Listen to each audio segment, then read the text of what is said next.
Paz e graça para você ligado nessa emissora. Mais uma vez iniciamos, com a graça de Deus, o Veja Só Entrevista, que nessa noite vai explorar a figura do pastor. Será que o pastor hoje, depois de toda essa expansão magnífica que nós tivemos do evangelho aqui no Brasil, ele continua sendo visto como no passado, né? Uma figura circunspecta, cheia de sabedoria,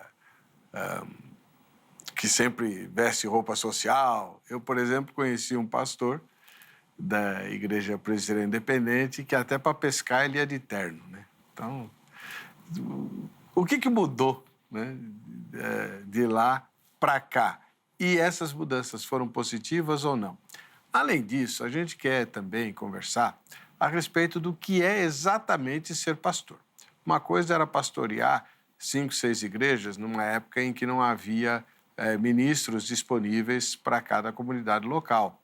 Né? Eu conheci um outro pastor, também da IPI, veio lá do Paraná, em que ele pastoreou 8 igrejas locais diferentes num mesmo ano. Reverendo Jair. Pois é, hoje as coisas são muito diferentes. Qual é exatamente o papel do pastor nos dias de hoje? Para conversar sobre essas coisas, o pastor Joel Estevanato, da Igreja Brasil para Cristo, mais uma vez está conosco. Seja muito bem-vindo, pastor. Paz e graça. Amém, pastor Heber. É um prazer estar com você aqui novamente, participar desse programa, com essa audiência tão qualificada, tão grande que a RIT tem e o Vejam Só, por conseguinte, e falar dessa questão da imagem do pastor e do comportamento do pastor enche meu coração, porque a minha vocação foi essa, num chamado aos 16 anos de idade, para ser pastor especificamente. Foi isso que o Senhor me disse. E de lá para cá tenho vivido essa experiência com bastante alegria, com bastante prazer. O senhor já tem quantos anos de ministério, então? Eu estou agora em dezembro, dia 18, completa 41 anos de púlpito, de ministério pastoral à frente de igreja. Que bacana, parabéns. E a igreja do irmão fica onde? Eu pastoreio no bairro do Mandaqui, na zona norte de São Paulo. Na verdade, é a junção ali de Mandaqui com Lausanne Paulista. Na Avenida Ultramarino 616 fica o nosso templo, que é a casa de oração para todos os povos, o nome do templo, né, da denominação Brasil para Cristo. E os cultos são que dia? Os principais, temos várias atividades de cultos, mas os principais de quinta-feira à noite, domingo, 10 horas da manhã e 19 horas. Muito obrigado pela presença do irmão. Essa entrevista está sendo transmitida em tempo real pelo YouTube. O programa vai ficar no YouTube depois da exibição em rede aberta. Mas, se você quiser, você que está assistindo a transmissão da entrevista, pode e deve participar. É só mandar a sua pergunta, seu comentário pelas nossas redes sociais, estão aí, né? E você vai ter a sua mensagem, a sua pergunta publicada aqui. A Angélica me avisa e o pastor Joel comenta ou responde, tá bom? É só mandar para cá. Deixa eu aproveitar e mandar um abraço, antes que eu esqueça, para o povo da Igreja Presbiteriana Independente, lá de Borda da Mata, onde eu estive pregando no aniversário da igreja, uma igreja histórica. Ela completou 155 anos de organização.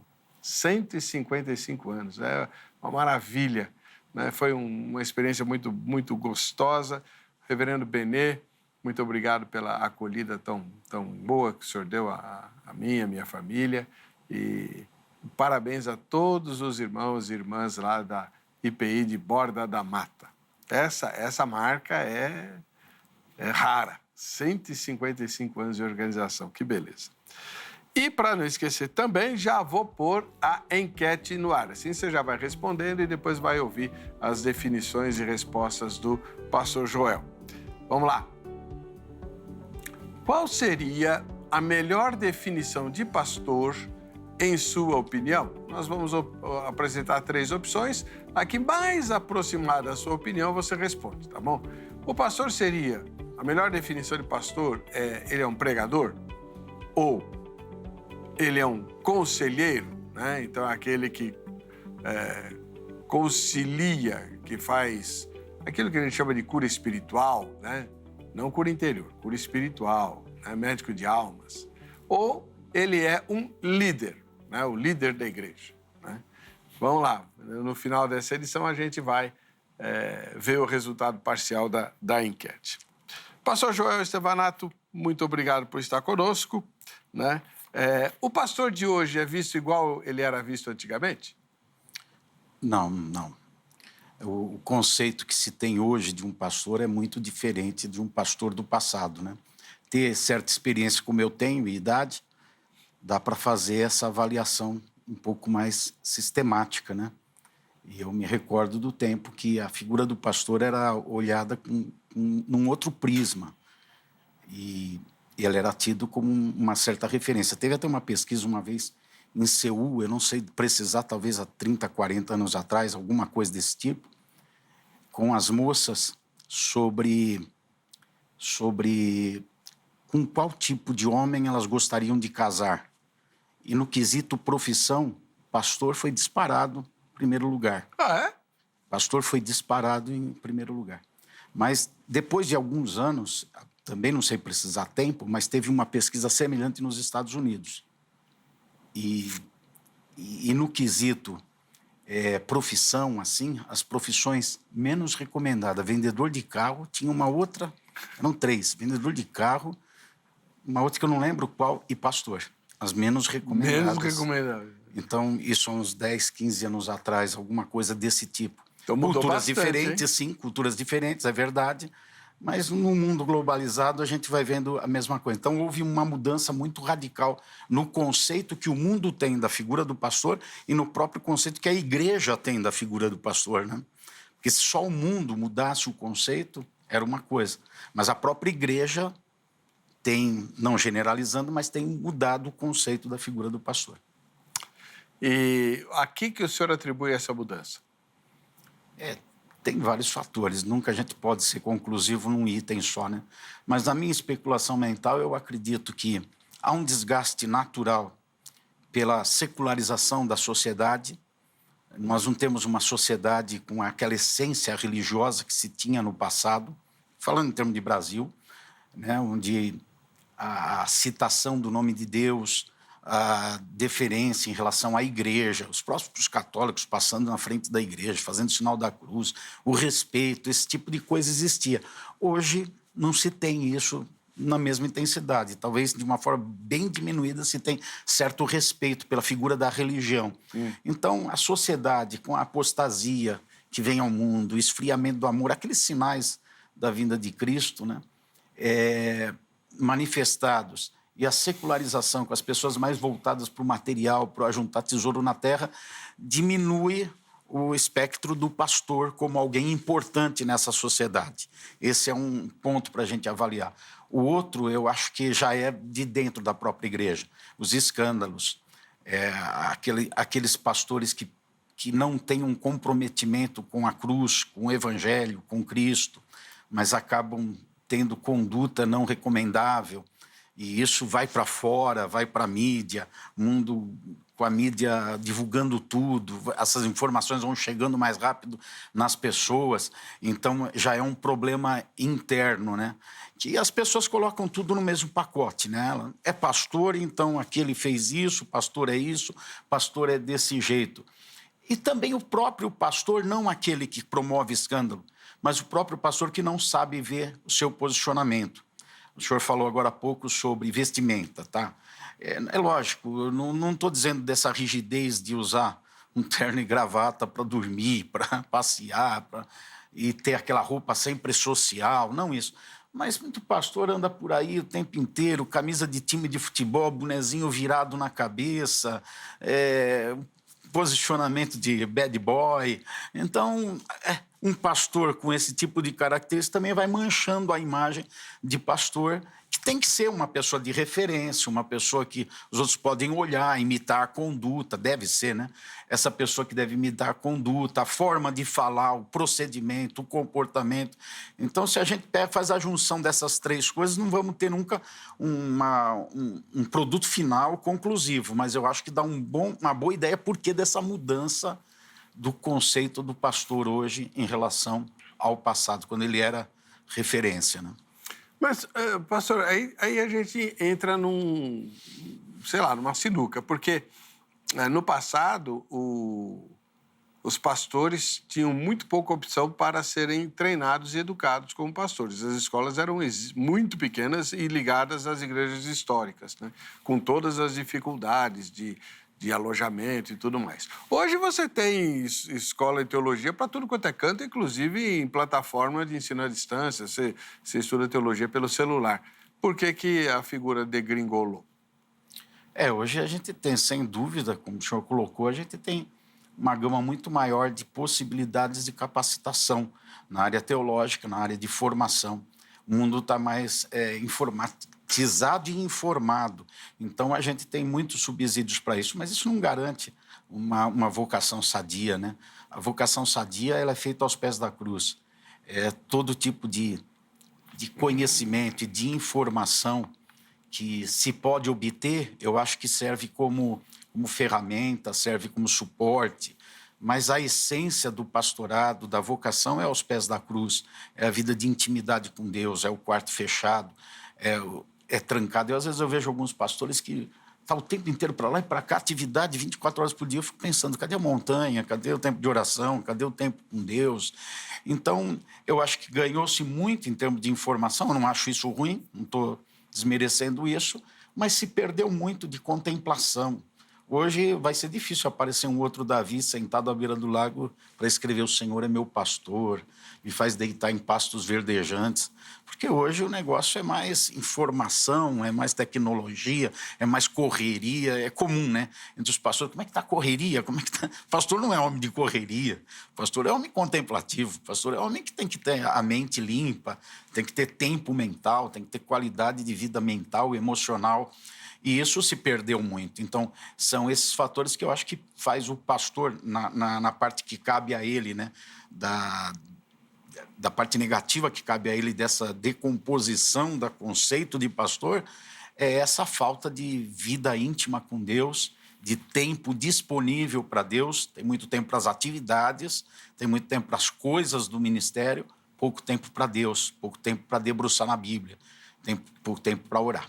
O senhor falou uma palavra muito importante que acho que boa parte dos crentes nunca nem ouviu, os crentes novos, né? Vocação. O que é vocação e como ela se dá? Se eu não me engano, Spurgeon que falou, né, que a vocação é aquele tipo de coisa que a pessoa não consegue fazer mais nada na vida que lhe dê prazer. Então, é um vocacionado aquele que só atender a vocação vai encher a alma dele. Então, vocação é isso. Hoje se fala de pastorado como carreira, se fala de pastorado como profissão, se fala de pastorado como... Não, tem que ser vocação. Eu tive a experiência bem cedo do meu chamado, 16 anos, e naquela época, na denominação que eu fazia parte, faço até hoje, pastor era um homem de sacrifício, era um homem que não... Ele trabalhava secularmente, muitas vezes como mestre de obra, pedreiro, e depois ia para o culto, para dirigir um culto, para pregar, uma vida sacrificial. Eu que me lembre, naquela época, havia bem poucos pastores tempo integral dentro da denominação que eu participava. E foi nesse contexto que eu tive um chamado. Então, o meu chamado, ele veio para mim e eu o recebi como um negócio do seguinte: eu vou cuidar de pessoas, eu vou passar necessidade a vida inteira, eu vou passar fome. Não vou ficar rico? Não vou ficar rico, não tenho possibilidade disso, nunca vou ter uma casa, vou morar no fundo de igreja. Eu me conceituei como um pastor sendo esse tipo de pessoa e vendo isso prazerosamente. E tendo isso como algo que eu queria para a minha vida. A minha esposa, a Leonor, eu convidei ela, eu chamei ela para namorar comigo e casar com essa argumentação, porque eu já tinha tido. Quando eu tive o chamado da parte de Deus para a vocação, eu não falei com ninguém. Nem com meu pastor, nem com ninguém. Eu entendia que Deus queria isso de mim. Mas quando eu comecei a namorar com ela, eu falei para ela. Foi a única pessoa que soube antes de se confirmar o meu chamado de vocação. E eu falei para ele, olha, você vai querer namorar comigo? Porque eu vou namorar para casar com você. E você vai ser esposa de um pastor. Nós vamos passar fome. Olha o convite para namorar. Nós vamos passar fome, nós vamos ter necessidade, nós não vamos ter uma vida fácil, vamos ser incompreendidos. Então, a vocação não é esse deslumbre que alguns têm. Você, pastor, eu costumo falar isso para o pessoal da minha igreja.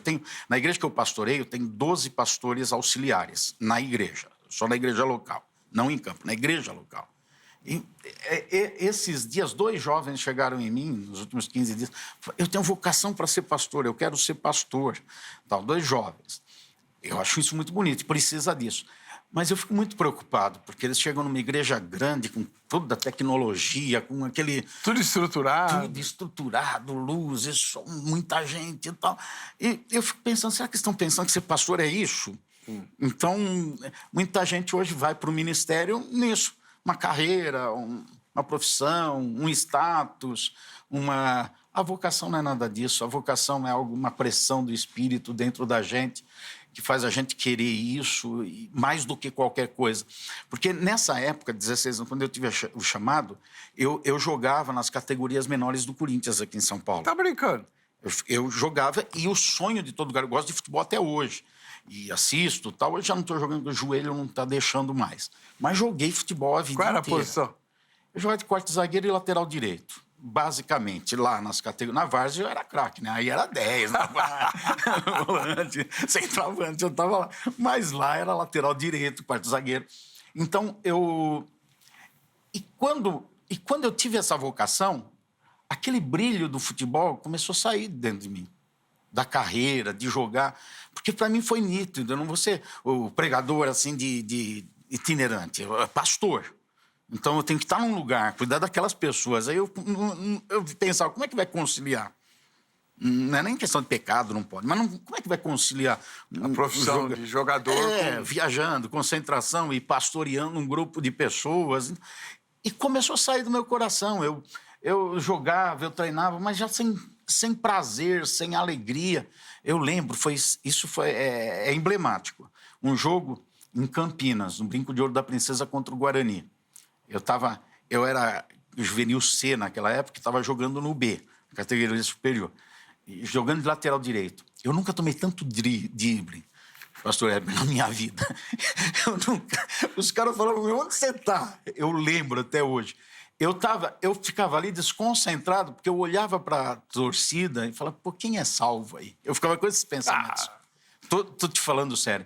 Quem é salvo aí? Você não entrou em campo, perdida? Você estava no púlpito. Eu estava lá de camisa, meia, chuteira, mas eu estava no púlpito.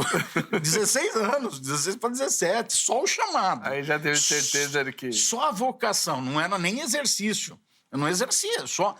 Então eu ficava deslumbrado com o reino e não com as outras coisas. Eu entendo que vocação é isso. Tira o brilho de tudo. Nada mais para você ter uma significância. Mas o pastorado brilha nos teus olhos, no teu coração. Tá. Mas o irmão não falou com ninguém. E aí, como é que o irmão virou pastor? Conta aí o caminho das pedras. Porque muita gente, né? Que nem os dois rapazes foram falar com o senhor, né? Mas muita gente não tem essa iniciativa. Eu recebi um chamado, o que eu faço? Eu conheço gente, pastor, o senhor deve conhecer também. Deus está me chamando para a obra. Vai lá e abre uma igreja. Chama para a obra, talvez é para ser pedreiro, né? Então, o cara não tem direito. Quer dizer, ele não... Uma das coisas que me preocupa demais é que quase ninguém quer se sujeitar, Sim. Não quer se submeter. Pastor, quando Deus me chamou, foi numa visão que ele me deu. Eu tive poucas visões na minha vida, talvez 2, 3. Essa foi muito clara. E depois até pode entrar nisso, agora não vou entrar nisso para não derivar. E nasceu a convicção, eu tinha certeza que seria pregador e pastor. E quando aconteceu isso, meu coração começou a arder, conforme eu estava falando. Eu congregava numa igreja pequena, 100 membros, 150 membros, na Vila Esperança. E eu comecei a servir a partir disso. Estava servindo lá, já servia, continuei servindo nas coisas de jovens, tal, na igreja, procurando ajudar o pastor e tal. Um pouquinho mais para frente, quando eu tinha 16, 17 anos, eu me casei com 21. Aí eu fui para o seminário. Até a ida para o seminário é Deus que encaminhou tudo. Eu nem queria ir. Eu não queria ir, porque eu tinha que deixar de jogar futebol porque os treinos... Aí eu jogava também na Federação Paulista de Futebol de Salão, pelo Clube Esportivo da Penha, depois pela Portuguesa de Esportes. Era afiliado. E eu tinha que faltar nos treinos para ir para o seminário, e eu não queria. Pra você ter ideia, dentro do seminário, só derivando um pouquinho, dentro do seminário, o primeiro ano eu cabulava o seminário de terça e de quinta para ir treinar. Olha. Eu cabulava. Mas ali dentro do seminário, Deus foi me modelando e também foi saindo o brilho disso, e eu, no segundo e terceiro ano, aí eu estava firme. Quando eu me formei, ou perto de me formar, eu via as necessidades da minha igreja, porque o meu pastor era militar. Então, ele trabalhava, eu via ele subir no púlpito e ficar procurando na Bíblia o que pregar na hora da mensagem. Eu percebia isso. Aquele negócio, hoje Deus está me dizendo que é fulano que vai pregar. Eu via essas coisas. A igreja não tinha uma tesouraria organizada, não tinha ninguém cuidando, não tinha um secretário organizando, cuidando. A igreja não tinha uma visitação de hospital, porque o pastor não conseguia. Ele era dedicado, é meu amigo até hoje, mas ele não conseguia fazer. E naquela ocasião, eu falei para ele, pastor, olha, eu trabalhava no Banco Real, São Paulo, era Caixa. E eu falei para ele, pastor, eu quero cuidar aqui das coisas da igreja. Me dá 1/3 do que eu ganho no banco, eu saio do banco para cuidar, secretaria, organizar a tesouraria, fazer as coisas, me envolver aqui, cuido da cantina da igreja para funcionar. Então, e ele fala, não, você não vai fazer isso, você é doido, você é casado, você tem uma vida aí para construir, não vai 2, 3 vezes ele fez isso, né? Aí, quando eu me formei no seminário, dia 12 de dezembro de 1983, foi a formatura. Aí eu procurei o pastor e falei para ele, eu saí do banco. Eu já saí. 3 vezes antes eu tinha falado para ele, se o senhor quiser, eu saio e fico aqui. Em 83, a gente estava numa baita crise econômica no país. Eu nem faço associação, não lembro disso, mas eu falei para ele, eu saí do banco, eu pedi as contas e eu quero servir aqui na igreja, eu quero cuidar dessas áreas que eu estou falando, secretaria, tesouraria, quero ajudar, porque a igreja precisa de cuidado. Porque, pastor Heber, o futebol me deu muita coisa. Deu senso de equipe, me deu o desprendimento. Tive colegas que deixavam estudo, deixavam a casa, deixavam a família por causa do futebol. E na minha mente eu ficava pensando, caramba, o que é mais importante é a alma. Eu vou cuidar de alma de pessoas. A igreja cuida de alma da vida eterna. E a gente faz isso como um bico, como um tempo de sobra, ou como uma coisa, quando dá, a gente faz. Então, eu não aceitava isso. Por isso que eu queria ter esse cuidado com a igreja e ajudar. E quando eu procurei meu pastor e falei para ele isso, ele falou, você é louco, rapaz, eu vou te levar para a convenção. E eles vão ver o que vai fazer com você. Aí me levou para a convenção. Os diretores ali reuniram. Eu lembro até hoje, foi um negócio muito forte. Porque eu não conhecia nada. Essa altura eu estava com 21 anos. E eu não conhecia nada, né? Em termos de cidade, de lugar, conhecia pouco. Eu tinha viajado pelo Corinthians em alguns lugares para jogar, mas ia lá jogar para sair. E quando chegou lá, reuniu alguns pastores. Bom, a gente está com necessidade em tal cidade, em tal... Normalmente as igrejas com mais dificuldade, né? Que não tinha ninguém para cuidar. Falaram uma cidade, outra. E disseram, qual que você quer? Eu não conheço nada, vocês resolvem aí. Para onde tem que ir, eu vou. Eles decidiram que eu iria pastorear na cidade de Assis. Sabe o que tinha acontecido na igreja de Assis? Ela estava fechada. Fechada? Há uns 2, 3 meses. Mas sabe por que fechou? O pastor lá tinha adulterado. E vivia em adultério. E a igreja foi definhando. E o pastor falou que só saía de lá morto. E ele não entregava a igreja. Mesmo nessa situação. Credo. Mataram ele com 32 facadas no púlpito. Misericórdia, pastor! Misericórdia. Escândalo na cidade assim. E eles resolveram que eu ia para lá. Tinham matado o pastor? 32 facadas no púlpito. Os parentes da moça com quem ele tinha tido essa situação, revoltados, fizeram isso. A igreja na cidade foi uma situação terrível. E gerou tudo isso. E eles resolveram que eu ia para lá. Você vai? Vou me contar a situação. Vou. Não é coragem, não. É que eu não sabia. Eu não tinha direção. Eu queria cuidar da cantina da igreja. Eu queria visitar os crentes da igreja que estavam no hospital. Queria organizar tesouraria. Era isso que eu queria fazer na igreja.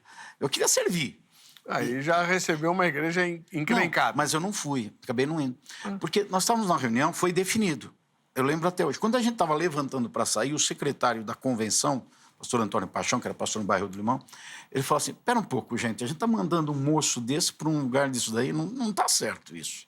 Já tinha sacramentado. Ele voltou atrás e falou, não está certo, não vamos fazer isso, não. Começaram, tá bom. Definiram, eu fui para Presidente Prudente. Aí resolveram que eu ia para Presidente Prudente. Então, eu não... Como que eu comecei o ministério? Eu comecei assim, uma disposição de servir nessa dedicação integral, pela formação que eu tive no futebol. Então, foi assim e me sujeitei à liderança, me sujeitei àqueles que estavam na frente. É aí que eu queria chegar, pastor. Uma das coisas mais complicadas hoje, que eu vejo muita gente conversa comigo, é... não, eu tenho convicção no meu chamado. Tá bom. Mas esse chamado tem que ser confirmado pela liderança. Aconteceu com Paulo e Barnabé. Sim. Paulo e Barnabé. Isso foi muito claro para mim. Eu vivi isso de uma maneira muito clara. Eu sou líder de missões na denominação. Antes, de uma forma institucional, fundei a Missão Desafio, que é o órgão que envia missionários para outros países. Durante 30 anos presidi, me jubilei, preparei um sucessor. Mas eu estou conselheiro, sou fundador, então... E tem um rapaz na igreja que ele me procurou, ele era pedreiro, ele morava na igreja e era pedreiro, estava fazendo serviço para a igreja de pedreiro. E ele me procurou, um rapaz tímido, um cara sem muita expressão. Ele me chamou e disse para mim assim, pastor, eu quero ser missionário, eu tenho um chamado. Eu falei para ele, então nunca fala mais sobre isso comigo. Se é isso mesmo, um dia Deus vai me dirigir para isso. 2 anos depois, Deus me falou para separar ele e enviar ele para o Peru. E deu certo. Cheguei nele e falei, você lembra que você falou comigo há 2 anos atrás? Lembro. Continua? Continua. Falei, então, se prepara, vou te mandar para o nosso treinamento e depois você vai para o Peru para servir a igreja lá. Se tornou um dos maiores evangelistas que eu conheço. Plantou dezenas de igrejas no Alpes do Peru, naquelas regiões montanhosas. E lá é difícil, hein? Ele era solteiro, ele punha com mochilinha nas costas, subia naquele povoadinho ali, 500, 300 pessoas, e ficava lá com eles até plantar uma igreja. Tinha 10, 15, 20 convertidos lá, ele cuidava deles, ia para outro e formava, plantou várias, está lá até hoje, trabalhando no Peru. Agora está na cidade de... Passou em Cusco, hoje ele está em Tacna, no Peru, servindo lá na igreja, que plantou também. Então, mas por quê? Se sujeitou à liderança, tanto no não como no sim. Aí que está. A vocação, o pastor. Deus chamou. Tá, mas... o senhor falou de Peru. Um belo dia eu estou aqui trabalhando na Agrade e chega uma moça do Peru. Lá eu sou missionária, queria apoio da igreja. Falei, mas você é missionária de que igreja? Não, Deus me chamou e eu vim para o Brasil. Assim, com a cara e coragem. Quando foi isso? Semana passada. Mas peraí. Não é assim. Deus não é Deus de confusão, certo, pastor? A gente faz parte de um corpo, né, pastor? E se a gente não sabe reconhecer quem é líder, quem está à frente, quem Deus preparou, deu uma bagagem, como é que a gente vai querer depois ser esse tipo de pessoa que vai estar liderando alguém ou estar direcionando alguém, sujeitando alguém? Então, muitos ministérios pastorais já fracassam logo nesse nascedouro. Alguns até, talvez, pessoas que tenham até vocação, mas não sabem se posicionar, né? Porque a vocação é a parte que Deus faz de, vem cá, eu quero. Aí o cara tem que dizer, eu também quero, e eu vou me preparar para isso, me organizar, me qualificar. Dentro dos qualificativos tem que estar esse. Sujeição, reconhecer liderança, respeitar, não remover os marcos antigos, saber desse tipo de situação que deve estar prevalecendo no ministério, né? Pastor, o senhor falou que o seu anseio era cuidar de gente. O pastor é um médico de almas, é isso? É assim, sem dúvida. Acho que a função do pastor... Ele pode fazer o trabalho social ele deve apoiar no conselho para as coisas do dia a dia, mas o foco do pastor, no meu entender, e eu acho que é o entendimento bíblico, ele tem que estar olhando para a eternidade. Eu estou aqui preparando essa pessoa para morar com Jesus. Enquanto Olha, ela que está frase aqui... bonita. Não, repete, essa frase é forte. É verdade. Eu estou aqui preparando essa pessoa para morar com Jesus. Eu não estou aqui para entreter ela ou para cuidar dela nessa vida, embora eu possa fazer várias coisas para ajudar ela aqui. Mas não é minha função. Minha função é preparar ela para a eternidade. Uma igreja sem rusga, para ser apresentada diante de Deus. Então, é isso. Então, o pastor que tem uma visão pequena, curta, ele olha para essa vida e está pensando só aqui nessa vida. Agora, a visão do pastor não pode ser essa, ela tem que ser eterna. Está preparando a pessoa para a eternidade. As dificuldades que o irmão falou... Aliás, ela aceitou casar com o senhor? Não resistiu, né? Eu não sei se ela está assistindo, hein? Não, aceitou. Ela era nova convertida também, né? Ela tinha... Acho que ela também não entendia muito o que eu estava falando. Ela tinha uns 3 meses Mas de convertida. o pai dela aceitou? Não, o pai dela... O pai dela não aceitou. Aí é outra história, uma outra novela. O pai dela...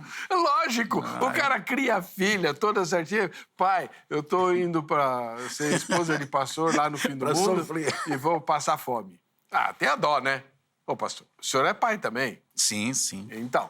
Sim. Eu acho que experiências são únicas, né? As pessoas têm as suas experiências. Eu vi algumas pessoas querendo fazer algumas coisas que aconteceu comigo ou que eu fiz e não deu muito certo, porque não é um padrão. Cada um tem a sua experiência com Deus e tem que saber discernir isso, né? A minha experiência era essa, mas eu sempre procuro ser, pastor, uma pessoa sincera. Eu prefiro errar com sinceridade, fazendo aquilo por convicção, do que, sem convicção, fazer uma coisa porque politicamente é correto ou falar uma coisa que vai agradar e politicamente é correta. Eu prefiro falar até errado, se eu errar, mas porque eu estou convicto de que é aquilo. Certo. Então, naquela época, eu estava convicto que era isso. E eu costumo dizer, seminário, dei aula, hoje eu não estou dando, mas dei muita aula, fundei o seminário da denominação também. Mas eu dei muita aula e eu falava para os alunos, olha, gente, é melhor a gente se preparar para o pior, para, se vier alguma coisa, é lucro. Porque foi a minha experiência. Então, eu acredito que inconscientemente, hoje eu estou teorizando isso, conceituando, mas não era assim na época. Até inconscientemente, eu me preparei para o pior. Pela realidade que eu via de pastor, opressão do chamado da vocação, eu quero, mesmo sendo assim. Então, eu nunca discuti salário, Quando eu fui para a Prudente... eu não perguntei se eu ia ter salário e não tive. Eu não tinha. A igreja de Presidente Prudente rendia 1/3 de um salário mínimo. Barbaridade. E eu fiquei sabendo disso quando eu assumi, porque eu não quis saber antes. Eu assumi 2 igrejas. A de Presidente Prudente fiquei 4 anos. E a que eu estou hoje. Estou indo para 37 anos, uma daqui. As 2 igrejas eu não quis saber antes. Rendimento da igreja e quantidade de membros. Eu não quis. Queriam me falar, não fala. Então, quando eu era um moço de 21 anos, eu falei, não fala. Depois, com 26 anos, quando assumi no Mandaqui, eu falei a mesma coisa, não quero saber. Por quê? Para cuidar do meu interior. Eu fiz já para cuidar do meu interior. Vou para uma igreja porque ela é grande, tem muita gente, ou vai ter um salário bom e tal. Não, se eu tenho uma convicção que Deus me chamou e eu vou fazer isso e estou pronto para sofrer para isso, então, para que eu preciso saber se é grande, se tem dinheiro, se tem pessoas? Eu não preciso. Eu vou lá trabalhar e depois eu vou ter a recompensa do meu trabalho. Mas como é que o senhor se manteve lá, recém-casado e Presidente? Olha, tem tanta experiência, tanta experiência. Minha biografia está pronta, né? Estou vivo ainda, mas eu contratei um biógrafo que escreveu, vou ver o momento certo de lançar. Mas eu fui. Eu fui com a minha esposa, eu peguei a indenização do banco, que estava aqui. Com a indenização é que eu fiz a viagem para lá. Tinha uma edícula no fundo da igreja, 3 cômodos. Eu coloquei, eu lembro até hoje, uma forração no chão e arrumei o telhado, que era telhado de brasilite. Estava furado, algumas troquei com o dinheiro da indenização. Aquela indenização eu fiquei uns 2, não lembro exatamente, 2, 3 meses talvez, com ela me mantendo. Eu tenho um irmão, esse irmão ele fazia uma coisa que hoje, teologicamente, eu vejo que é errado, não devia fazer, mas ele mandava o dízimo para lá, para me ajudar Alguns irmãos de São Paulo, eu não pedia, mas me mandava alguma coisa, porque sabia da situação. E curioso isso, com esse dinheiro que entrava na igreja, mais esses valores que vinham aqui de São Paulo, de ofertas que chegavam, eu cuidava da igreja e a gente conseguia comprar o arroz, o feijão, uma mistura, alguma coisa assim.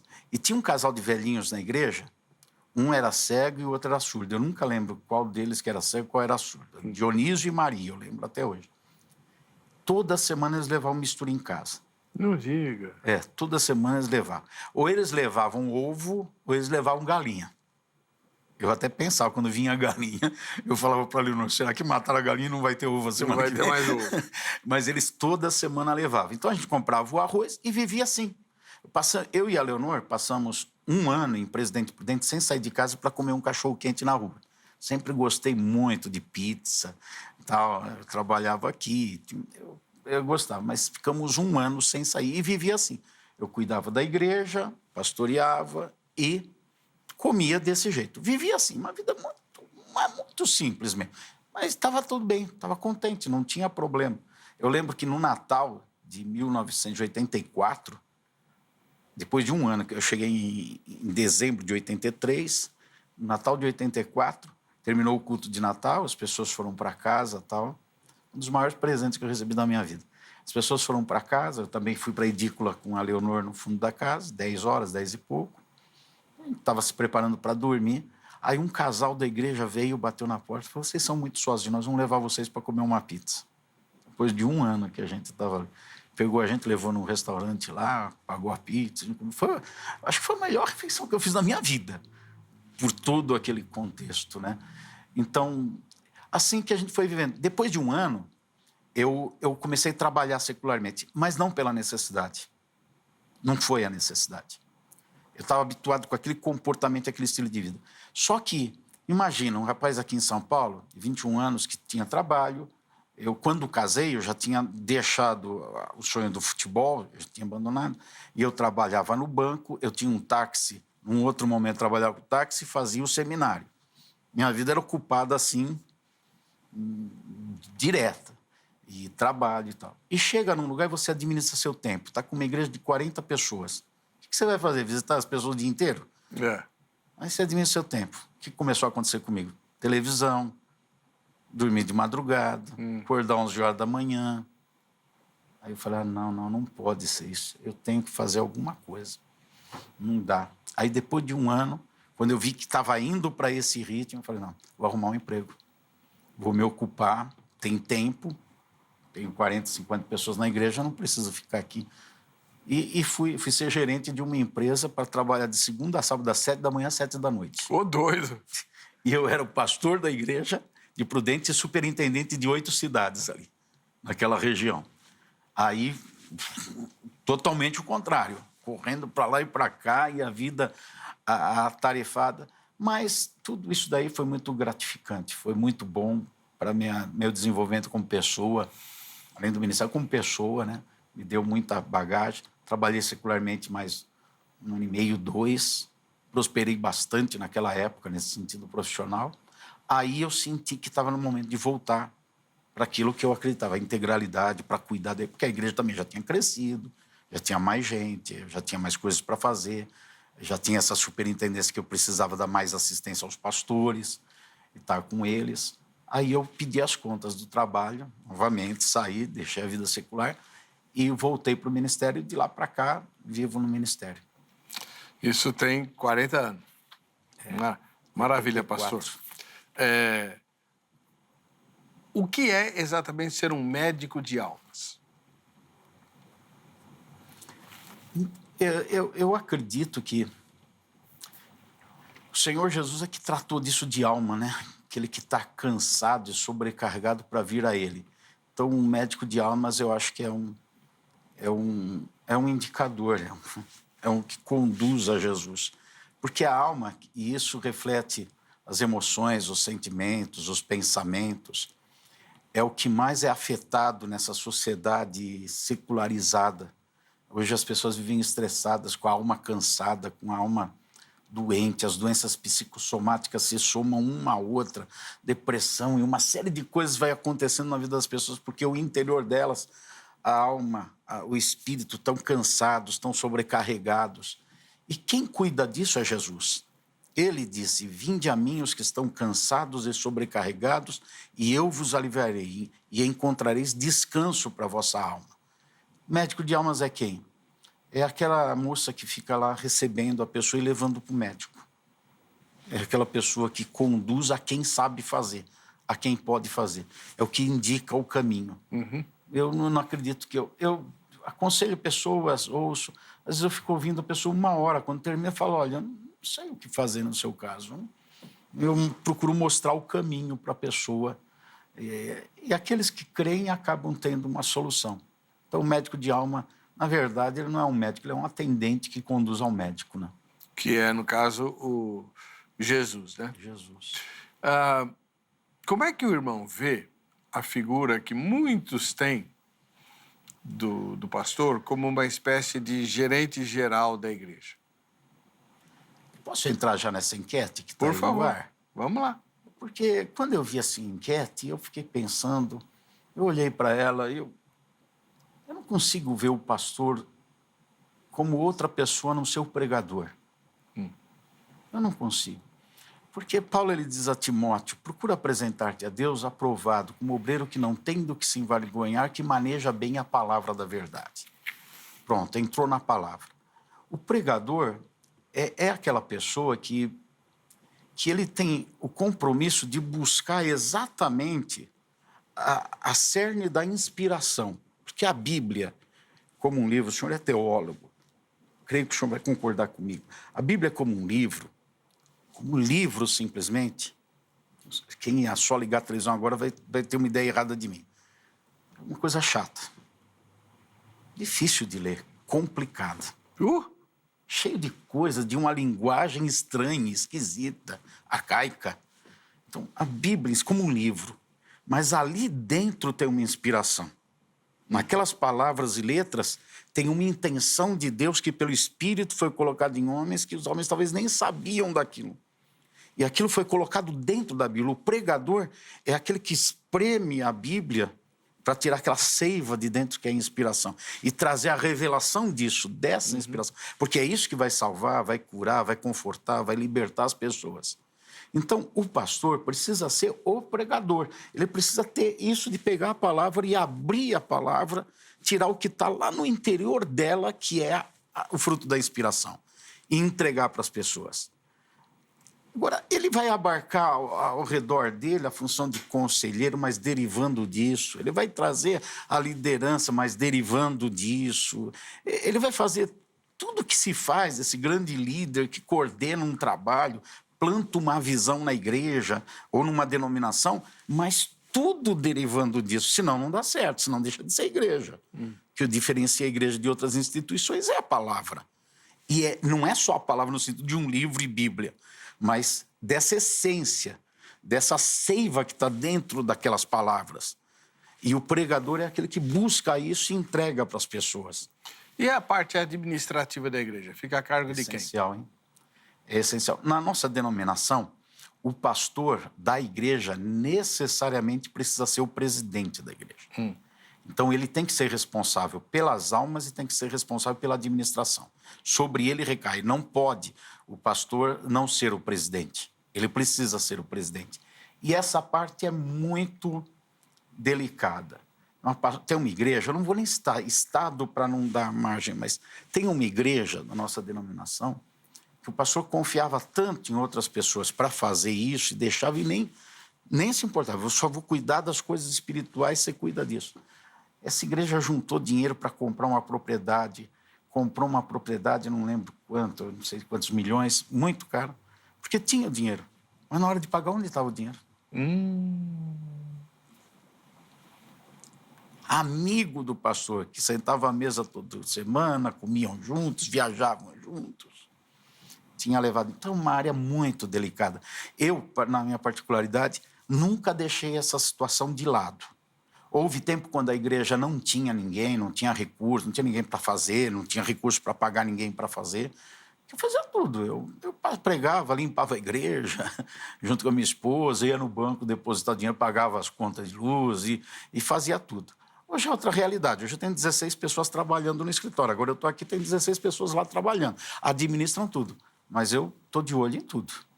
Eu acompanho tudo, relatórios de tudo e mais do que relatórios. Eu sei fazer tudo o que eles sabem fazer. Porque todo programa novo de administração, eu é que pego, implanto, conheço todo o programa e coloco pessoas para fazer e eles fazem e eu me afasto disso. Mas continuo acompanhando como é que estão os resultados de tudo.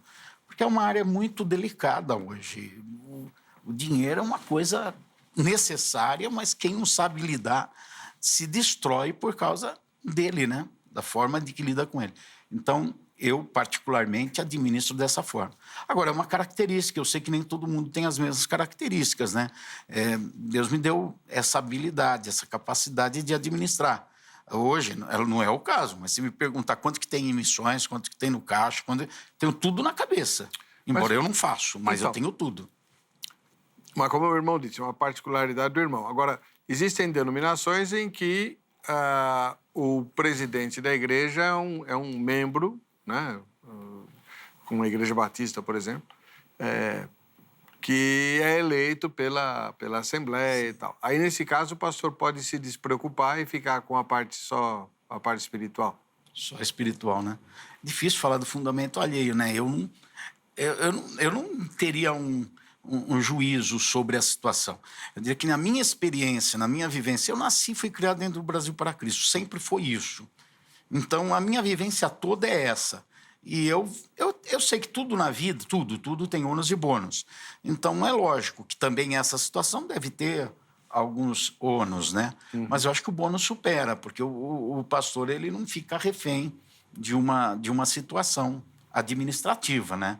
Ele tem que ter a palavra final. Até porque, veja, nós saímos de uma situação pequena. Hoje, o nosso prédio principal, ali na Ultramarino, ele tem 3.200 metros quadrados de construção.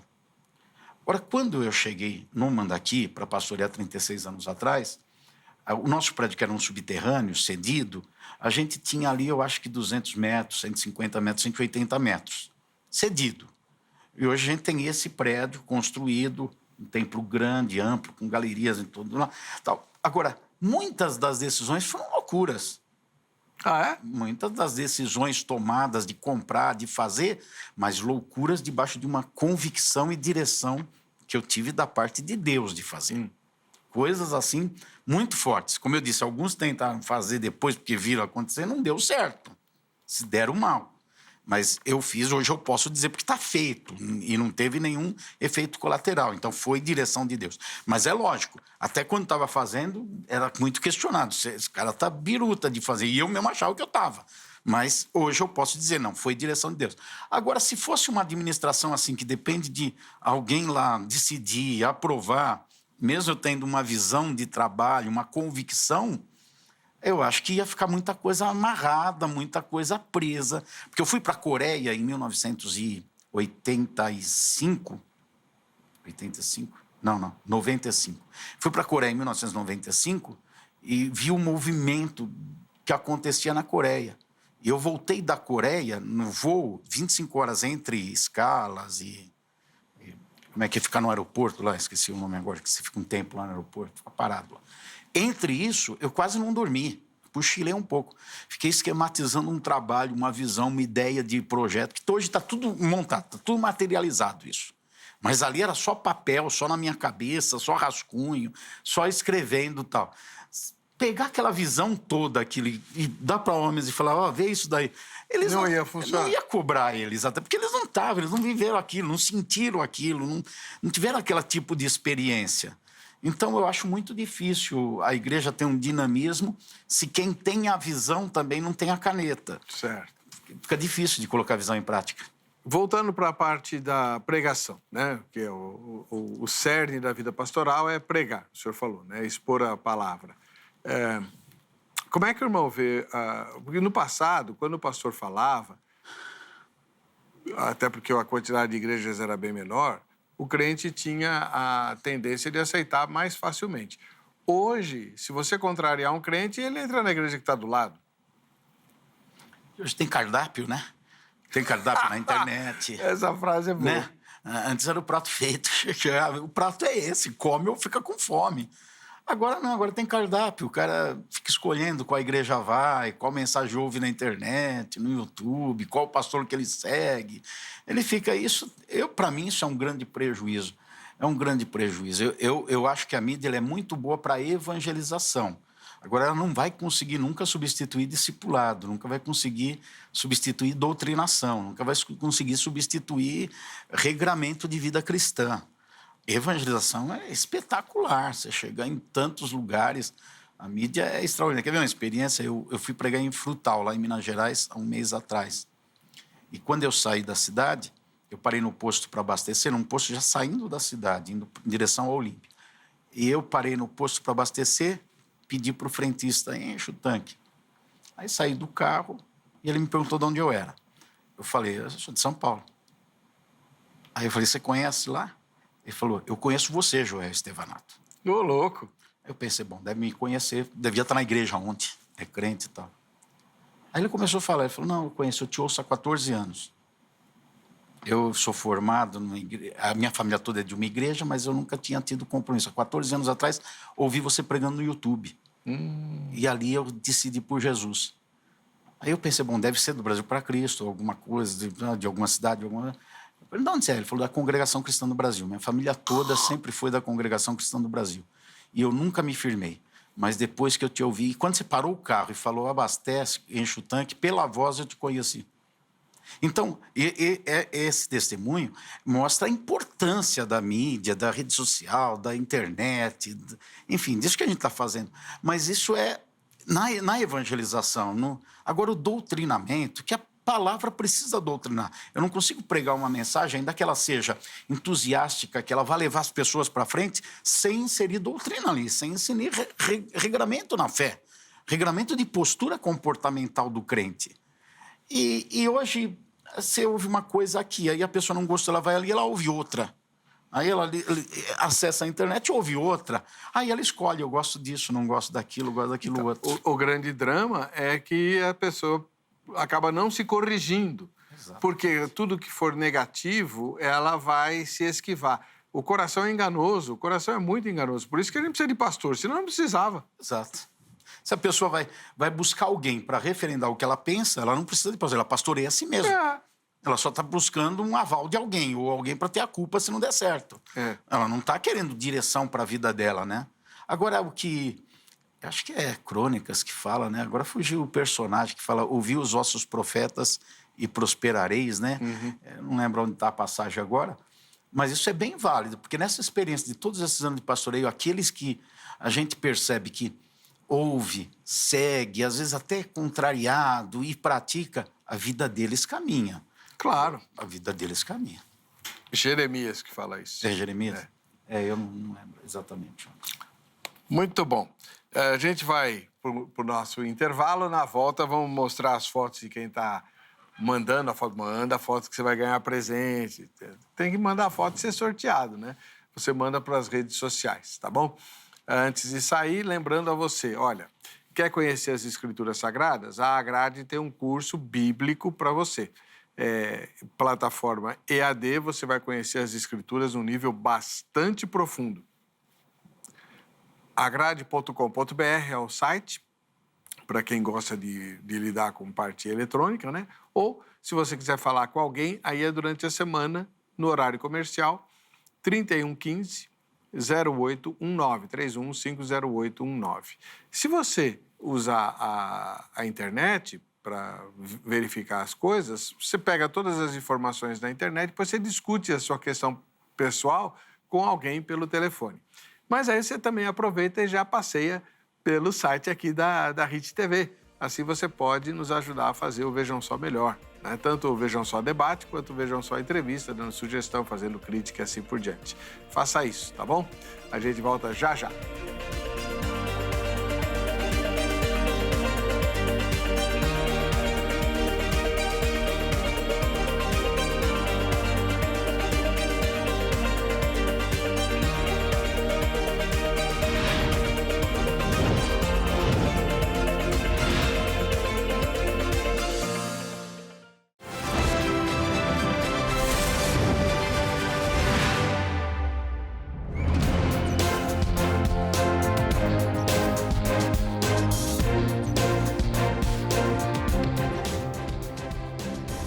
Bom, chegou a hora de a gente se conhecer melhor, né? Você mandou tua foto, está concorrendo aos presentes do Vejam Só.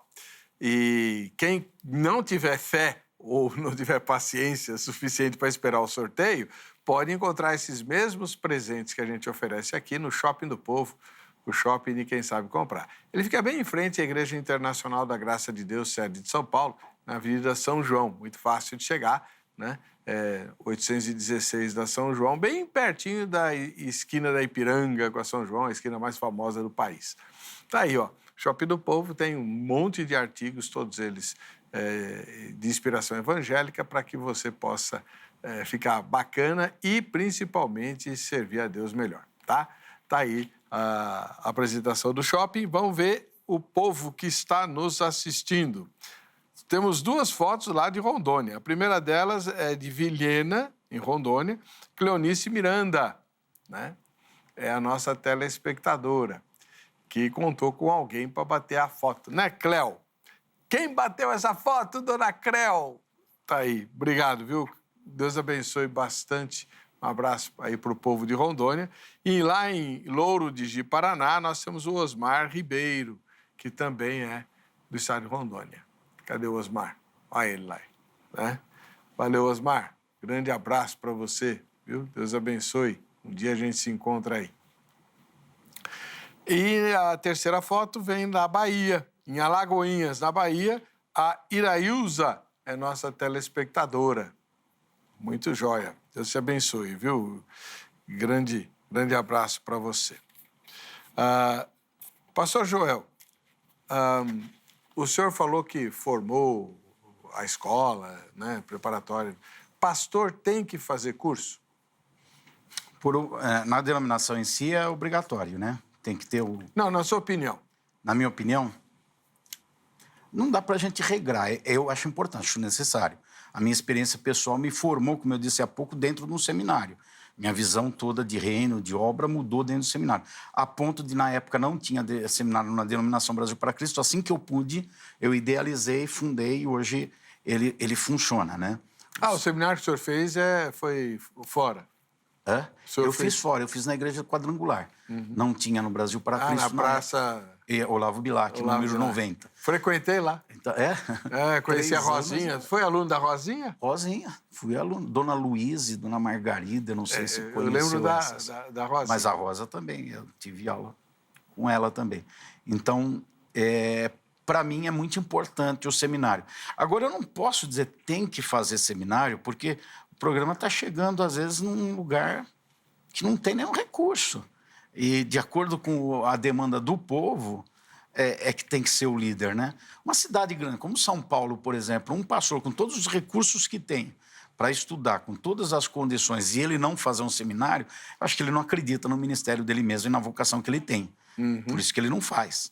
Agora, tem algum lugar que talvez... Porque tem muitas igrejas, 90%, estava lendo uma pesquisa esses dias, 90% das igrejas no Brasil tem menos de 100 membros, 50, 60 membros. Muitas igrejas estão nos rincões, estão lá na fazenda, lá no sítio. Então, como é que eu vou querer exigir e dizer que tem que fazer aquele pastor que está ali, que ele está cuidando de pessoas, tem uma vocação até, vive naquele recôndito. Mas, em linhas gerais, havendo a possibilidade, morando numa cidade que propicia isso, deve fazer, tem que fazer. Uma última pergunta, pastor. Na sua opinião, olhando o todo de cima, de toda a sua experiência, de tudo que o senhor conhece do reino de Deus, a glamorização da função pastoral foi boa ou ruim? Assim, sendo taxativo, ruim. Eu acho ruim porque, como eu disse da minha formação, o pastor tem que ter uma vida sacrificiosa. Ele tem que entender, se ele tiver algum ganho, se ele tiver uma recompensa, veio por graça de Deus, bondade de Deus, mas ele tem que viver pro sacrifício. É muito simples, né? Fugir disso, fugir da palavra. Jesus diz, nós temos que servir, não ser servido. Aquele que quiser ser maior, seja o menor, sirva mais. Então, a gente tem que exercer essa função de servir. E quando a gente está preparado para isso, eu acho que a gente também está preparado para poder ter alguma coisa a mais e não se ensoberbecer. Agora, quem não está preparado para servir, não serve, não se sacrifica, não tem... Quando tem alguma coisa a mais, se exalta, né? fica no tamanco, fica no salto alto, já se acha melhor do que outros. Então, necessariamente, ele tem que ralar e tem que estar preparado para ralar. Se tiver algo mais... Eu hoje olho para a minha vida, vejo tanta coisa. Deus, eu paro, às vezes fora, eu falo, eu nunca imaginei isso, nunca pensei, nunca projetei, nunca busquei esse tipo de coisa. Então, é mais fácil de lidar com isso que você tem hoje, porque você não fez para isso, não é conquista sua. Você sabe que não é conquista sua. Glória a Deus. Conversamos com o pastor Joel Estevanato, um dos líderes da Igreja O Brasil para Cristo, né? Uma das denominações pentecostais mais antigas do país, né? Fundada pelo pastor Manuel de Mello, né? E uma coisa que me chamou a atenção, só para lhe puxar a orelha. Pelo menos no Brasil para Cristo, o pastor tinha que ser alguém que opera milagre.